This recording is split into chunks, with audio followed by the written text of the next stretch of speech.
Sekali lagi salam saudara sekalian. Saya membutuhkan 1-2 orang. Apakah siapa Wilma atau Wenika? Adapun tema kita hari ini, kasih dan kuasa. Ini penting sekali. Saudara yang kekasih, kita harus memaknai kasih dan kuasa, sentrisnya Kristus, sentrisnya Tuhan, bukan manusia, bukan pendapatan lain di luar firman Tuhan. Karena tanpa sadar, saya ulangi, tanpa sadar orang memaknai nilai-nilai berdasarkan ukuran manusia, dan ini sering terjadi di kalangan orang percaya dan juga kami pendeta, hamba Tuhan, ketua sinode, gembala jemaat, dan pendeta-pendeta terkenal sekalipun. Ini penting sekali. Pertama, kasih dan kuasa itu beda. Saya ulangi, kasih dan kuasa itu beda. Yang kedua, kasih dan kuasa itu beda, tapi tidak boleh dipisahkan. Saya ulangi, tidak boleh dipisahkan. Karena banyak orang Kristen tanpa sadar memisahkannya. Dan Tuhan peringati jauh-jauh hari melalui firman-Nya. Camkan, tidak ada firman Tuhan yang tidak digenapi. Nggak ada. Mayoritas orang Kristen, bahkan kami pendeta hamba Tuhan, memisahkannya. Mayoritas. Ini serius. Untuk itu saya membutuhkan konsentrasi Anda sedikit ekstra mendengarkan firman hari ini, walaupun cukup panjang. Pertama saya minta tolong satu orang baca 1 Yohanes 4 ayat 8. 1 Yohanes 4 ayat 8.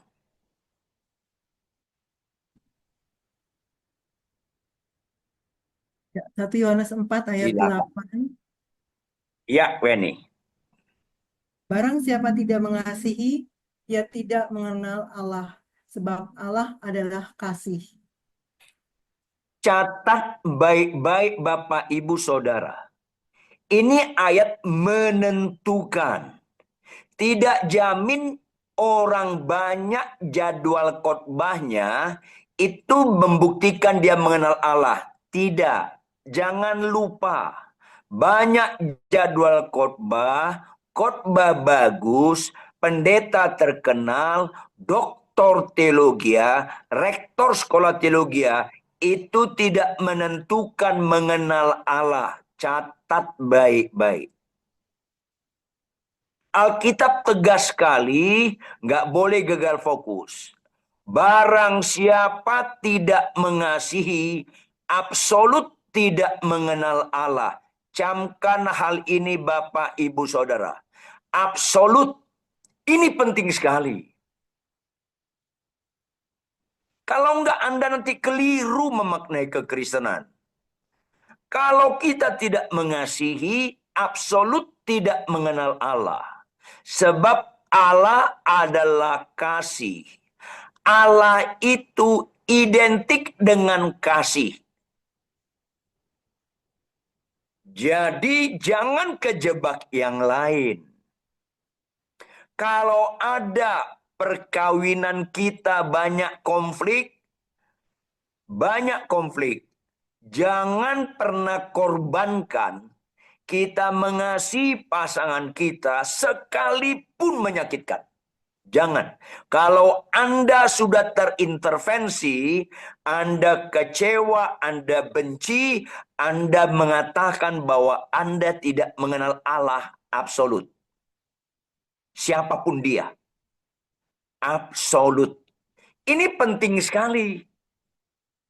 Makanya jauh-jauh hari Tuhan ingatkan, banyak yang terpanggil, sedikit yang terpilih. Itu bukan gertakan. Itu pasti digenapi. Gemetarlah baca ayat itu. Itu pasti digenapi. Satu orang baca 1 Korintus 13 ayat 2. 1 Korintus 13 ayat 2.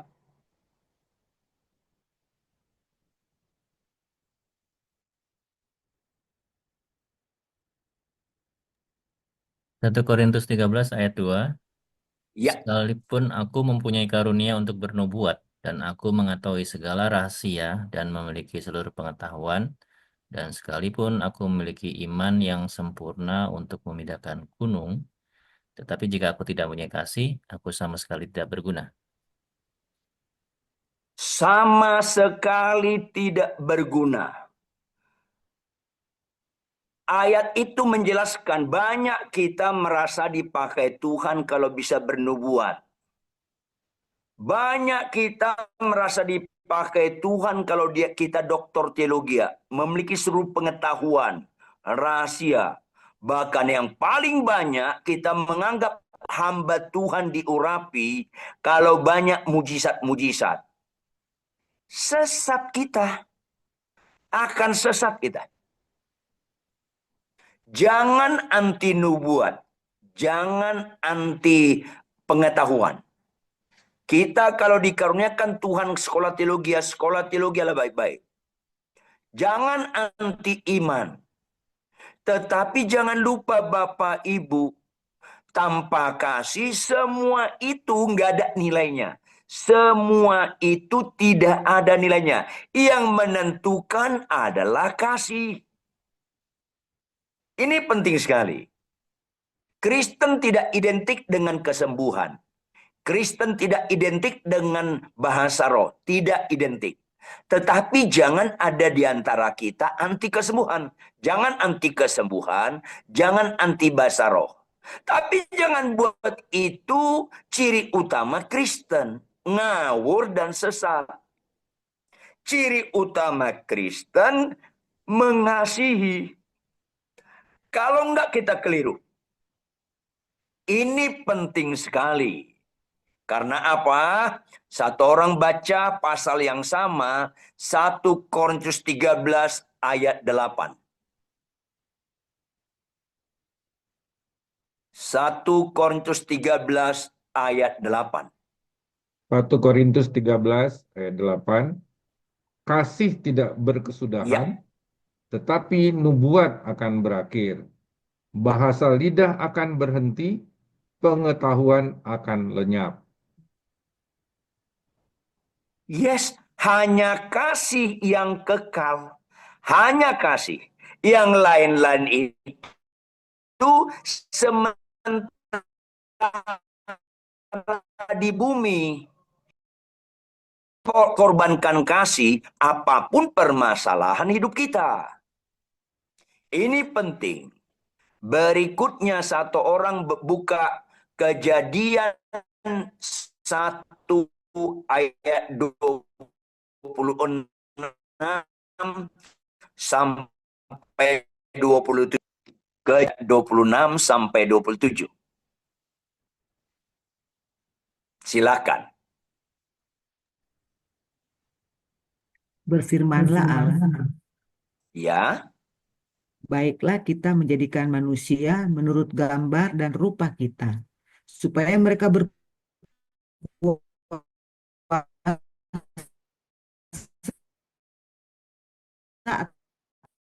atas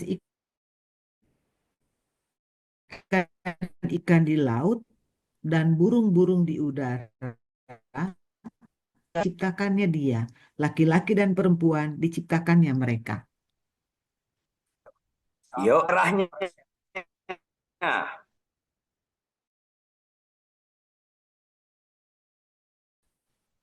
Allah adalah kasih.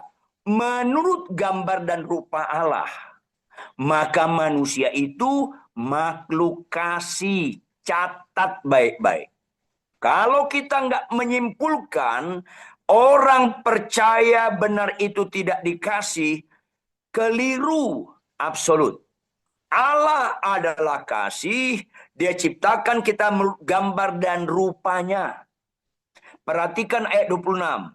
Maka Allah menciptakan manusia menurut gambar dan rupanya supaya mereka berkuasa.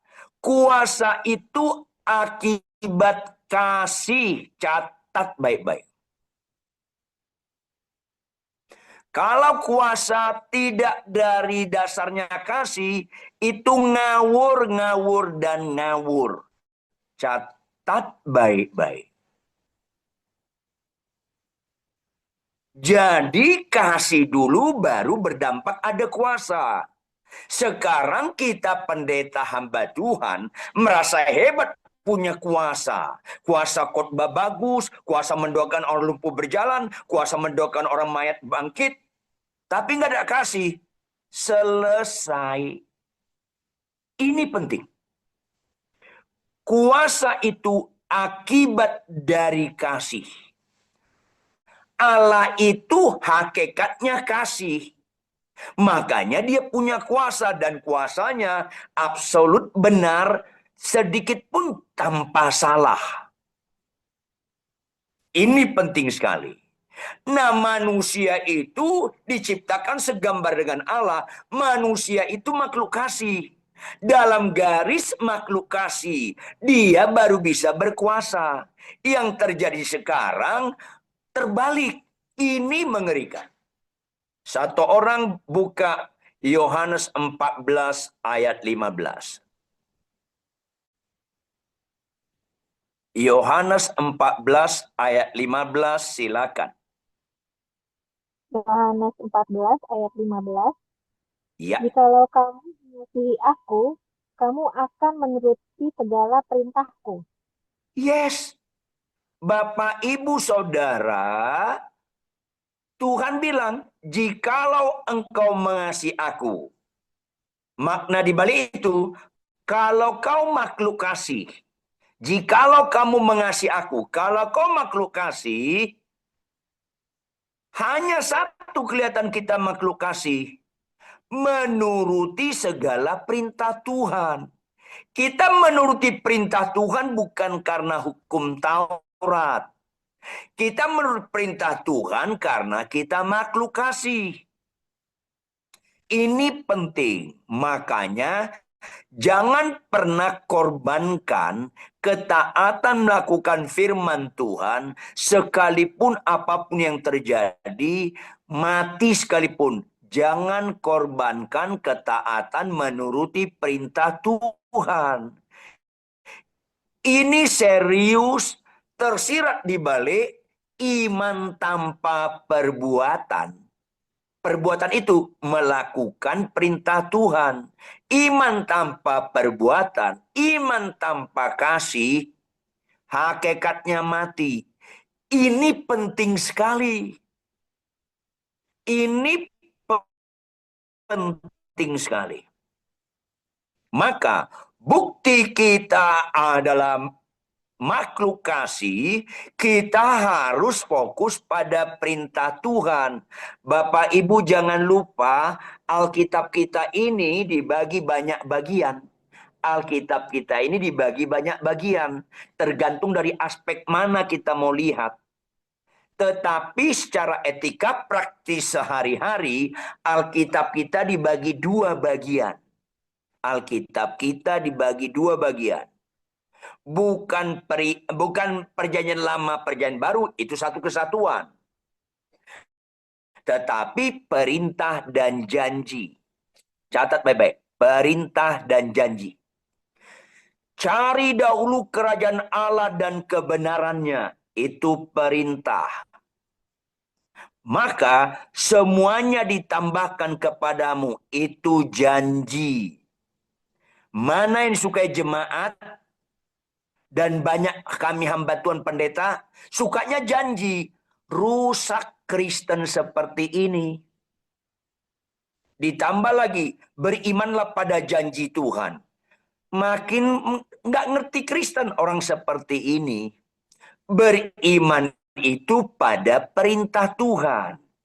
Beriman itu bukan fokus menyenangkan kita. Beriman itu fokus menyenangkan Dia. Jangan gagal fokus. Saya beriman sakitku sembuh. Itu bukan iman menurut Alkitab. Ini penting sekali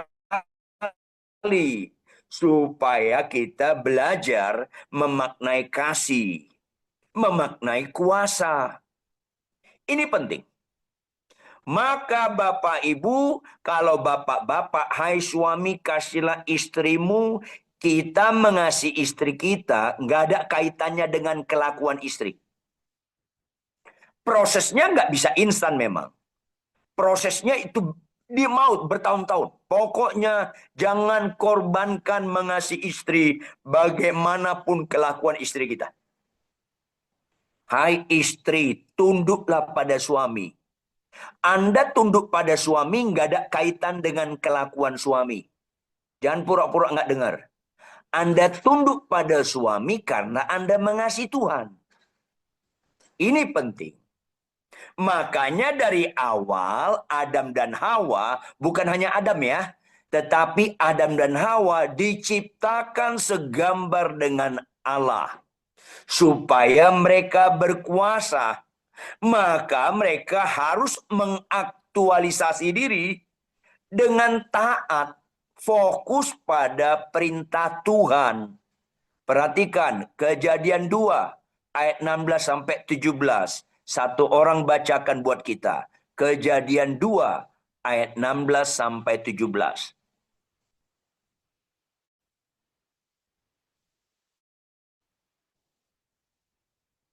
Silakan.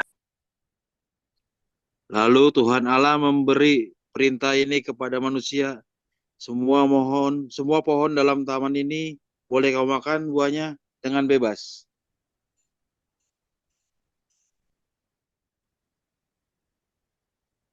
Terus Tetapi pohon pengetahuan tentang yang baik dan yang jahat itu janganlah kau makan buahnya. Sebab pada hari engkau memakannya, pastilah engkau mati. ini penting sekali. Jangan salah menafsirkan ayat 16 sampai 17. Jikalau engkau mengasihi aku, engkau menuruti perintahku. Ayat 16 sampai 17, fokusnya perintah Tuhan. Jangan gagal fokus. Fokusnya perintah Tuhan. Bukan pohonnya, bukan buahnya. Anda dan saya kurang kerjaan menyebut nama buahnya. Apakah buah kuldi, buah simalakama, itu buah kurang kerjaan. Bukan itu fokusnya, itu hanya sarana. Fokusnya perintahnya. Catat baik-baik Bapak Ibu, tidak ada statement hidup yang berbobot dari kita mengakui Yesus pencipta, Allah pencipta, selain ketaatan. Yang lain itu nggak berbobot. Nyanyian, penyembahan, khotbah nggak pernah berbobot mengakui Yesus Tuhan selain ketaatan. Hanya ketaatan Anda dan saya berbobot mengakui Dia Tuhan. Hanya ketaatan. Hanya ketaatan Anda berbobot menyatakan aku mengasihi Engkau Tuhan. Hanya ketaatan. Di luar itu nggak pernah berbobot. Nyanyian khotbah berbobot mengakui Yesus Tuhan, berbobot kita mengasihi Tuhan. Kalau nyanyian dan khotbah itu kesimpulan dari ketaatan. Catat baik-baik. Harus kesimpulan dari ketaatan. Kalau khotbah dan penyembahan nyanyian bukan kesimpulan dari ketaatan, itu mengejek Tuhan. Jangan lupa. Itu mengejek Tuhan. Lip service. Ini penting sekali. Supaya jangan kita kira kita benar memuji nama Tuhan. Sehari-hari kita tidak taat kepada Tuhan. Nah itulah yang terjadi Orang-orang jauh hari Tuhan ingatkan, karena banyak orang sedihnya di kalangan kami pendeta hamba Tuhan memisahkan itu. Lebih bernilai kuasa daripada kasih. Padahal kuasa itu akibat dari kasih. Dasarnya harus kasih. Tanpa kasih, kuasa ngawur. Satu orang buka Matius 7 ayat 21 sampai 23. Ini penting sekali Bapak Ibu. Matius 7 ayat 21 sampai 23.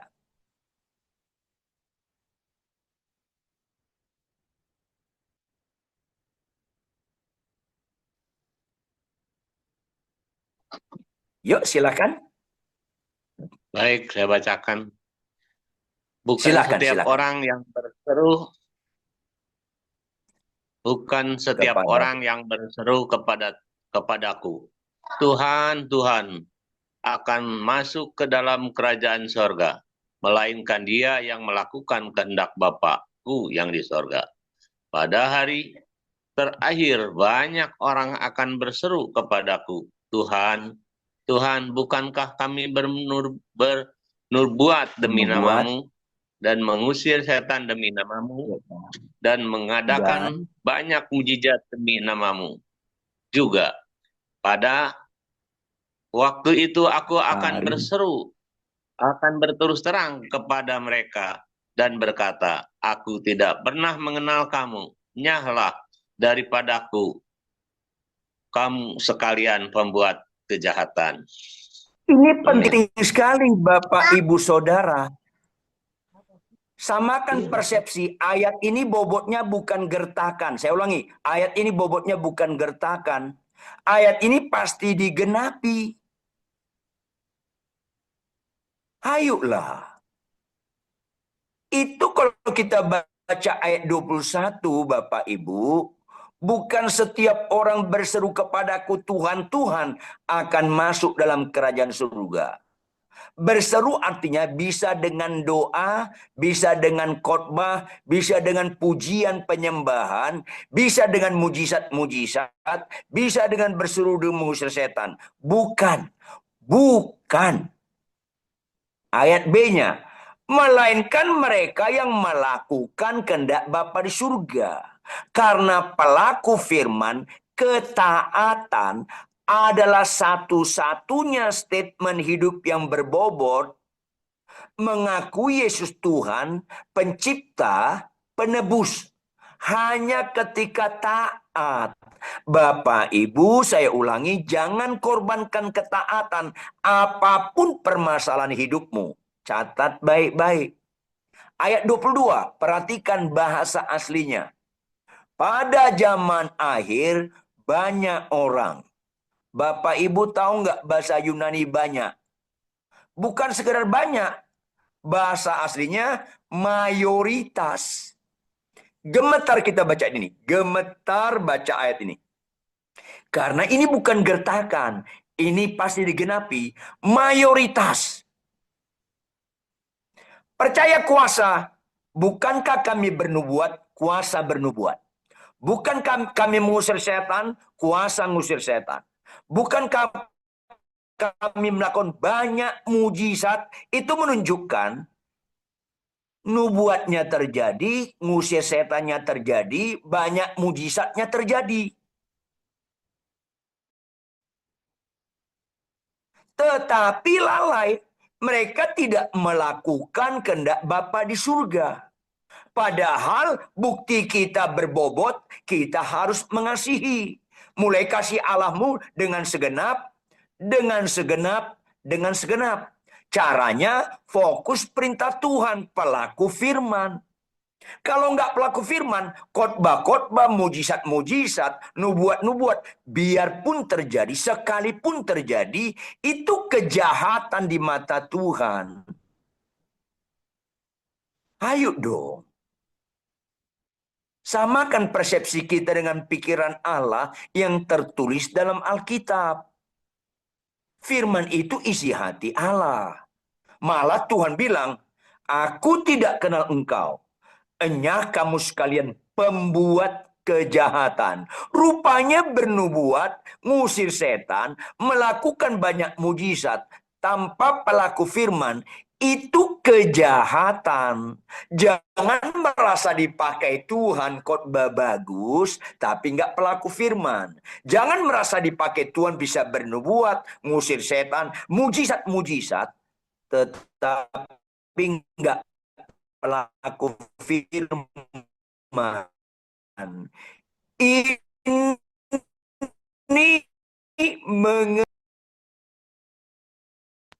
jangan kau makan buah ini. Kalau kau makan, kau mati. Artinya Bapak Ibu, ketaatan mengandung kekekalan. Ketidaktaatan mengandung kematian. Yang paling serius dalam Kristen adalah tidak taat. Bukan sakit kanker yang serius. Banyak orang Kristen doa puasa supaya sakit sembuh. Bukan doa puasa supaya pelaku firman. Ngawur. Ini penting. Ini penting sekali Bapak Ibu.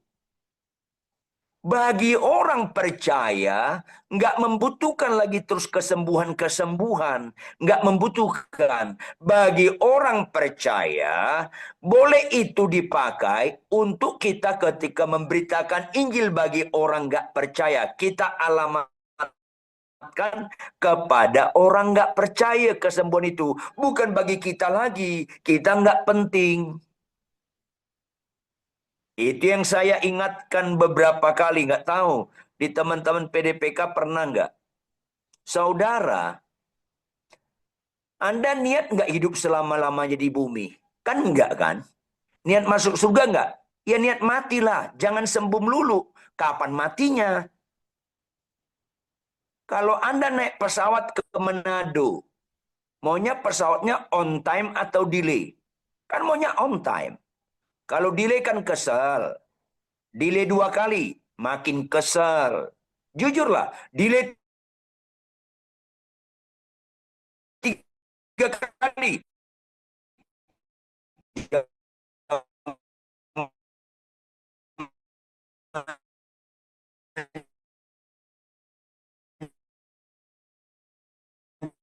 Jangan Anda ngamuk.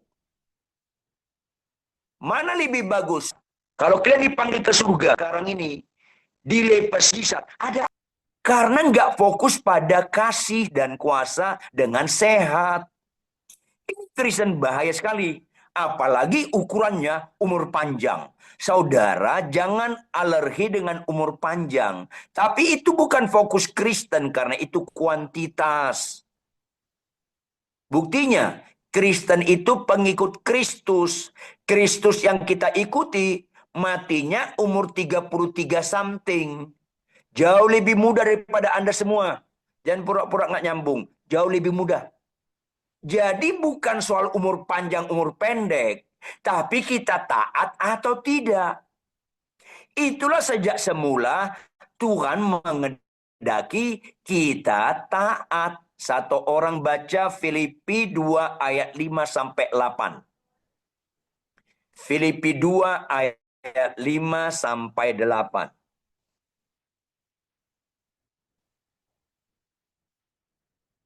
Silakan. Filipi 2 ayat 5-8. Ayat 5. Ya. Sampai 8. Hendaklah kamu dalam hidupmu bersama menaruh pikiran dan perasaan yang terdapat juga dalam Kristus Yesus, yang walaupun dalam rupa Allah tidak menganggap kesetaraan dengan Allah itu sebagai milik yang harus dipertahankan, melainkan telah mengosongkan dirinya sendiri dan mengambil rupa seorang hamba dan menjadi sama dengan manusia. Dalam keadaan sebagai manusia, ia telah merendahkan dirinya dan taat sampai mati, bahkan sampai mati di kayu salib. Itulah pikiran perasaan Kristus sejak awal kepada Anda dan saya. Taat sampai mati. Yesus taat sampai mati bukan sebagai Tuhan, sebagai manusia. Makanya Bapak Ibu nggak keliru Anda memaknai kekristenan kalau taat jadi pelaku firman sampai mati. Itu menunjukkan statement hidup kita bahwa kita makhluk kasih. Pasti mengandung kuasa. Taat sampai mati. Itulah pikiran perasaan Kristus dari dulu. Karena dia nggak pernah berubah. Makanya Adam dan Hawa diingatkan, jangan kau makan buah itu. Kalau kau makan, kau mati. Artinya, kalau kau taat, kau tidak mengandung kematian. Kalau kau nggak taat, mati. Ini masalahnya. Penting sekali. Akhirnya, Hawa dan Adam nggak taat. Nggak taat. Akhirnya, putus hubungan dengan Allah.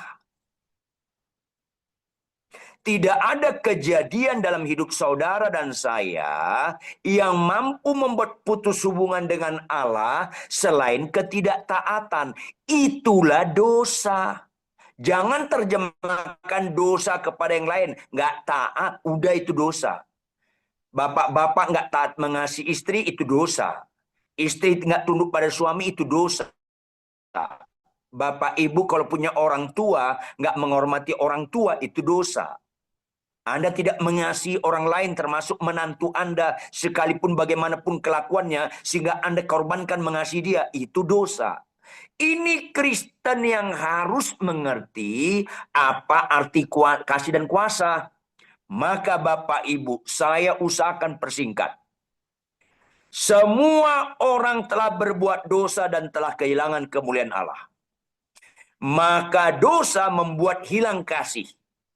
Nggak bisa kita terbitkan kasih dari dalam dan melalui kita. Nggak bisa. Tolong baca Roma 7 ayat 21. Roma 7 ayat 21.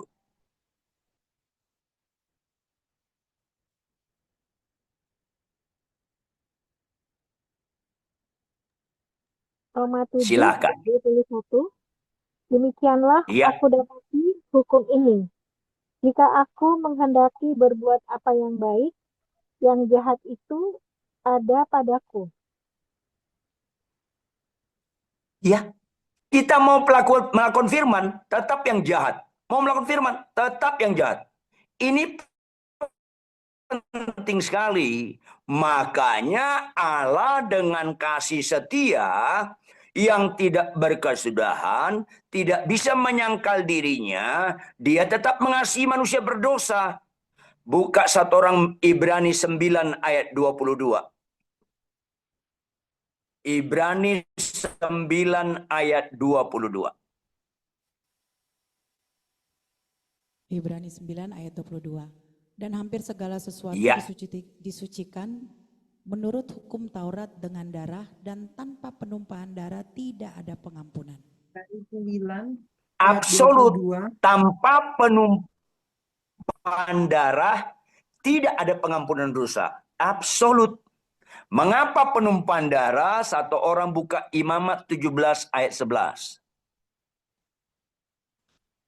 Imamat 17 ayat 11.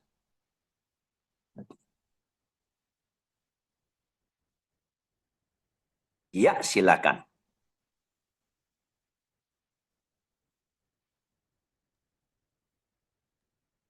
Imamat 17 ayat 11. Karena nyawa makhluk ada di Ya. dalam darahnya. Dan aku telah memberikan darah itu kepadamu di atas mezbah untuk mengadakan perdamaian bagi nyawamu. Karena darah mengadakan perdamaian dengan perantaraan nyawa. Ya. Nyawa setiap makhluk ada dalam darah. Karena kita berdosa, nyawa kita pasti mengalami maut. Untuk tidak mengalami maut, harus ada yang menggantikannya. Tuhan dengan kasih-Nya sudah mengajarkan dari awal ketika Adam dan Hawa jatuh dalam dosa. Tersirat dalam Kejadian 3 ayat 21. Kejadian 3 ayat 21. Silakan satu orang.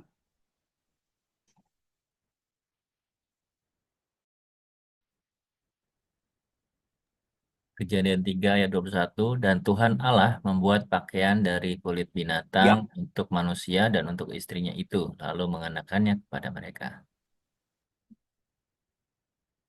Ya, jadi ya sejak awal Tuhan mengorbankan binatang, tumpah darahnya, tersirat di balik, dia ambil kulit binatang, tertumpah darahnya. Makna berikutnya, untuk menutup malu, bukan menghapus malu. Tetapi menutup, yaitu tipologi kepada Kristus. Langsung, satu orang baca Ibrani 10 ayat 4.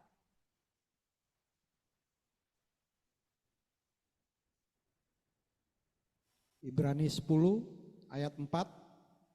Sebab tidak mungkin Ayat darah lembu 4. jantan atau darah domba jantan menghapuskan dosa. Nggak mungkin. Karena nggak mungkin, karena begitu besar kasih Allah akan dunia ini, dia karuniakan anak tunggal Yesus Kristus. Kasih. Dalam kasihnya dikorbankan Kristus, berdampak kepada kuasanya, dia bangkit. Hai maut, di manakah sengatmu? Sengat maut sudah ditelan oleh kemenangan Kristus. Karena kasihnya ada kuasa. Jadi kasih dasarnya. Karena Allah adalah kasih. Maka Bapak Ibu, saya persingkat, bukti kita mengerti kasih Allah yang begitu besar melalui kematian. Satu paket itu dengan dikuburkan dan bangkit pada yang ketiga, kita harus mengakui kemenangan manusia dari dosa hanya terjadi di dalam dan melalui Yesus Kristus. Di luar itu tidak ada, absolut tidak ada. Satu orang baca 1 Korintus 15 ayat 3 dan 4.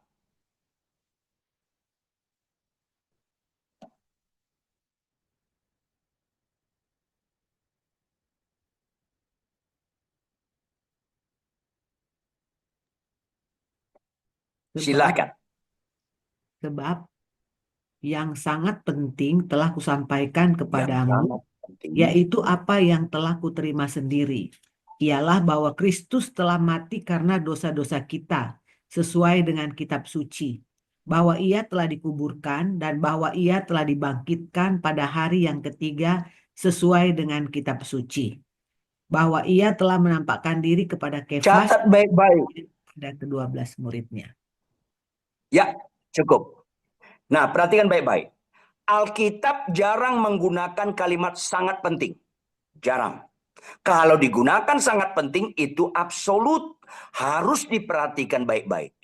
Bahwa Kristus mati karena dosa-dosa. Bukan karena penyakit. Catat baik-baik.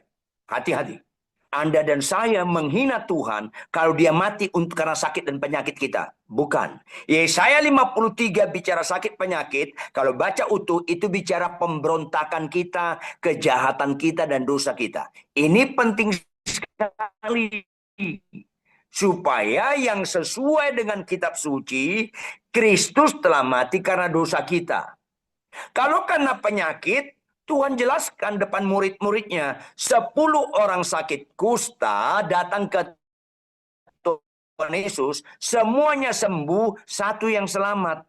Karena kesembuhan tidak menyelamatkan. Jangan arahkan salib Kristus kepada yang tidak menyelamatkan. Ini penting. Jangan sekali-kali Anda menyatakan dengan tegas, Kristus mati karena penyakit kita. Bahaya itu. Tetapi karena dosa dan kejahatan kita. Karena sakit sembuh atau nggak sembuh, nggak menghalangi kita ke surga kalau kita bertobat. Dosa. Sakit sembuh atau nggak sembuh, nggak menghalangi kita ke neraka kalau kita tidak bertobat. Ini penting. Penentunya, Kristus mati karena dosa dan kejahatan kita. Dia dikuburkan dan kuasanya dinyatakan karena kasihnya. Dia bangkit. Hai maut, di manakah sengatmu? Sengat maut ialah dosa sudah ditelan oleh kemenangan Kristus. Nggak ada keselamatan di bumi ini selain satu nama, Yesus Kristus. Tidak ada kemampuan manusia untuk bisa menang atas dosa selain satu nama, Yesus Kristus. Satu orang baca Kisah Rasul pasal 4 ayat 12.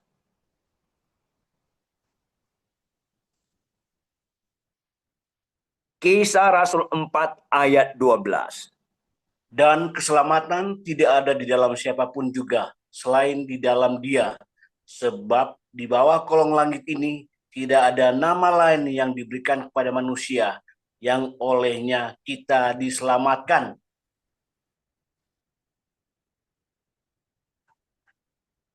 Amin. Ini kalau Anda berpikir ada alternatif lain untuk menyelamatkan manusia di luar Yesus, itu pasti sesat. Absolut. Kalau ada alternatif lain untuk menyelamatkan manusia di luar Yesus, Yesus kurang kerjaan jadi manusia. Kurang kerjaan dia. Tidak ada nama lain di bawah kolong langit ini yang dapat menyelamatkan selain nama Yesus Kristus. Ini penting, berangkat dari kasih. Ini pertama. Maka bagian-bagian terakhir, apa respon kita supaya kita nggak salah jadi Kristen? Satu orang baca Kisah Rasul 2 ayat 37. Kisah Rasul 2 ayat 37.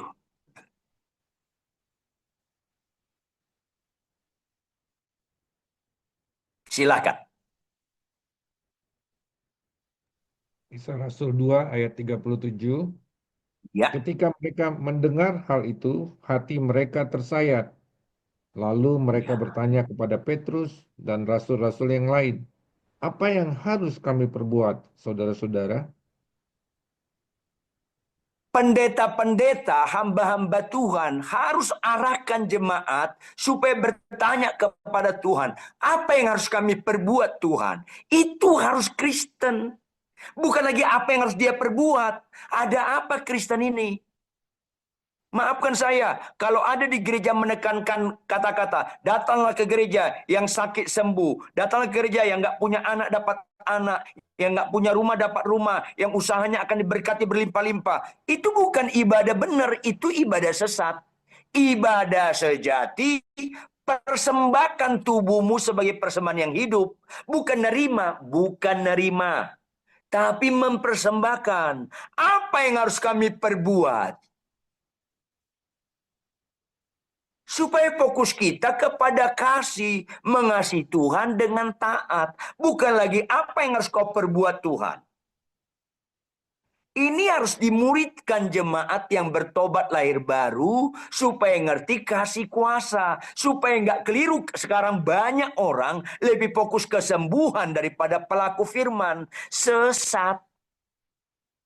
Satu orang baca Markus 1 ayat 42.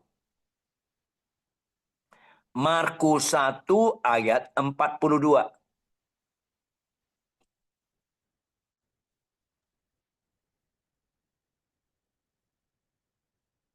Silahkan. Markus 1 ayat 42, seketika itu juga lenyaplah penyakit kusta orang itu dan ia menjadi tahir. Saya tanya dong Bapak Ibu, kalau Anda baca itu, kata mana representatif keterangan waktu? Bisa buka mic-nya, bisa yang jawab. Kata mana representatif keterangan waktu? Seketika itu juga. Catat baik-baik. Catat baik-baik. Seketika. Dua hamba Tuhan membaca itu beda sudut pandangnya. Fokus satu hamba Tuhan, sembuh, luar biasa sembuh. Padahal fokus kita hamba Tuhan bukan sembuhnya, tapi keterangan waktunya seketika. Artinya apa Bapak Ibu? Yang Tuhan sampaikan kepada murid-muridnya, kepada orang percaya, kepada orang yang bertumbuh rohaninya, hai umatku, ini mujizat gampang. Catat baik-baik. Gampang. Seketika. Tuhan nggak perlu tahunan membuat orang lumpuh berjalan. Nggak perlu tahunan membelah laut. Nggak perlu tahunan membuat Lazarus bangkit. Semuanya itu seketika. Maksud Tuhan itu mujizat terendah, Bapak Ibu, terendah. Apa berikutnya? Semua mujizat seketika, nggak ada unsur kekekalannya. Catat dong, nggak ada unsur kekekalannya. Bapak Ibu tahu kan, Yesus seketika membelah laut kan, terbelah kan laut kan. Setelah itu gimana? Gabung lagi kan, nggak tetap terbelah kan. Karena itu sementara. Lazarus dibangkitkan kan? Mati lagi nggak? Mati lagi. Yang Anda kenal di Lebak Bulus itu Lazarus Siman Juntak. Beda orangnya. Itu beda. Mati lagi dia. Makanya ketika ada ibu-ibu ngomong, puji Tuhan Pak Rituan. 5 tahun lalu Bapak doakan saya di rumah sakit Darmais. Saya sudah sembuh. Saya bilang, puji Tuhan Ibu. Kapan periksa terakhir? 6 bulan yang lalu Pak Pendeta. Apa hasilnya? Saya sudah bersih dari kanker. Apa saya bilang? Puji Tuhan Ibu, Ibu sudah sembuh. Tapi jangan lupa, Ibu tetap bisa mati lagi. Kasih tahu. Tetap mati lagi. Kasih tahu. Karena kesembuhan bukan tujuan. Kesembuhan hanya jembatan. Kaget dia. Loh, kok gitu Pak Pendeta? Bukan kok gitu. Memang gitu, Ibu. Karena kesembuhan nggak membatalkan kematian. Menunda. Jadi gimana Pak Pendeta? Jangan berbuat dosa lagi. Supaya jangan terjadi yang lebih buruk kepada engkau. Ini penting. Karena ciri utama orang Kristen bukan kesembuhan. Tetapi pelaku firman.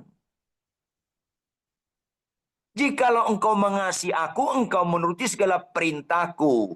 Ibu-ibu tolong jawab. Ibu-ibu, Pinkan, siapa lagi? Imelda, Wilma, Weni, tolong jawab. Ada enggak perintah Tuhan? Hai suami, kasihlah istrimu. Jawab, buka mic-nya. Ada. Ada. Pertanyaan berikutnya. Istri tunduk pada suami pelaku firman. Itu proses seketika atau tahunan? Tahunan. Tumben jujur. Maafkan saya Bapak Ibu, supaya jangan sesat kita. Kalau kalian lebih kagum melihat mayat bangkit daripada istri tunduk pada suami, kalian masih sesat. Kalian masih sesat. Kalau kalian lebih kagum mayat bangkit, masih sesat kalian semua. Akhirnya nggak ngerti kasih. Kasih itu utama. Sekarang banyak orang pelayanan-pelayanan dikorbankan kasih. Dikorbankan rumah tangga dan sebagainya. Sesat. Ya. Jangan bicara kuasa khotbah, kuasa menyembuhkan kalau tidak taat pelaku firman. Ini penting sekali. Makanya Bapak Ibu bagian penutup. Yohanes 1 ayat 12. Satu orang baca Yohanes 1 ayat 12.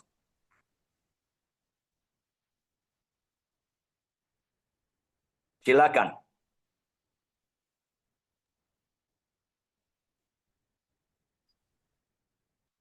Yohanes 1 ayat 12. Yohanes 1 ayat 12. Namun semua orang yang menerimanya diberinya hak supaya menjadi anak-anak Allah, yaitu mereka yang percaya dalam namanya. Anak Allah itu bicara Kristus. Hak itu kita kembali kepada kehendak Tuhan sejak semula. Mengasihi Tuhan, taat, iman tanpa perbuatan mati. Makanya seorang pendeta, puji Tuhan, anak saya bagus papanya, istrimu mamanya, masih dia lawan nggak? Masih sih. Suruh jangan khotbah. Karena kebisaan khotbah membuat dia keliru arti nilai. Pelaku firman itu nilai.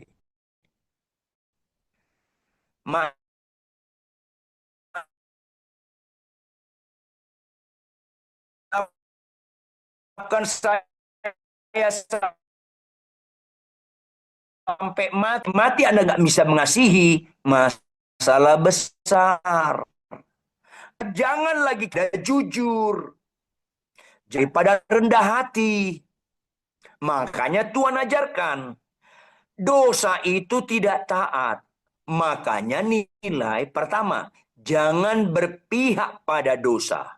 Yaitu, jikalau kita mengaku dosa kita, arti mengaku, aku tidak berpihak lagi pada dosaku. Maka pertama harus bertobat. Kita semua harus bertobat dan tetap membutuhkan pertobatan sampai garis akhir. Tetapi karena kasih nggak nilai, banyak kita hamba Tuhan tidak memerlukan pertobatan. Sukanya kuasa. Satu orang buka Lukas 15 ayat 7. Lukas 15 ayat 7.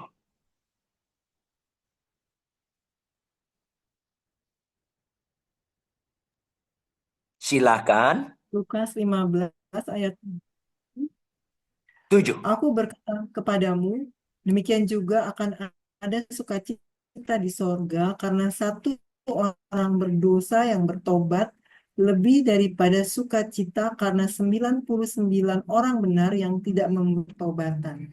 Dengar dong Bapak Ibu. Itu ayat bukan gertakan. Pasti digenapi. Karena konsep nilai lebih hebat punya kuasa daripada punya kasih. Ngawur. Itu ekstrim. 1:99. 1:99. Bukan 1:10.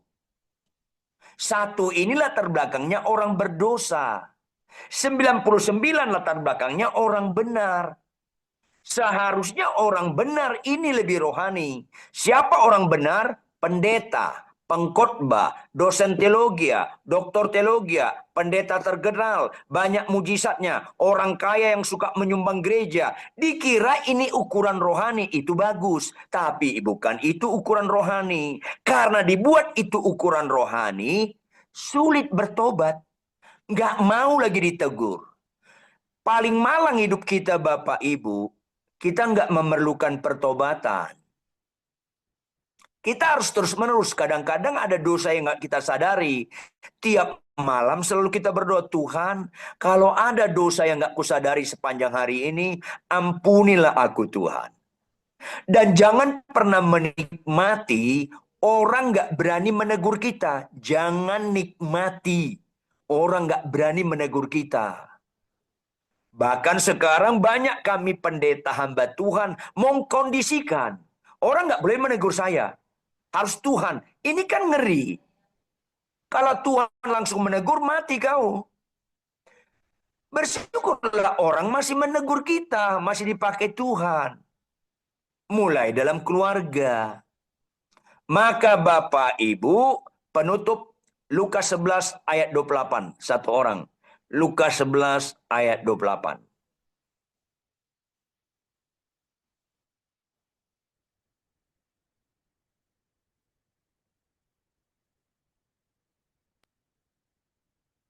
Silakan. Ia pun berkata, yang lebih berbahagia ialah mereka yang mendengarkan firman Allah dan yang memeliharanya. Memelihara itu merenungkan dan melakukan. Sama dengan Yosua 1:8. Yang kita lakukan bukan janji Tuhan, itu domain Allah. Yang kita lakukan perintah. Jikalau engkau mengasihi aku, engkau menuruti segala perintahku. Yang berbahagia adalah orang yang mendengarkan firman Tuhan, merenungkan dan melakukan. Itu memelihara. Dua ini saja sebenarnya Kristen fokus. Pertama bertobat, kedua pelaku firman. Dasarnya karena kita mengasihi Tuhan. Maka ayat terakhir Matius 22 ayat 37 sampai ayat 40. Ayat terakhir Matius 22 ayat 37 sampai ayat 40.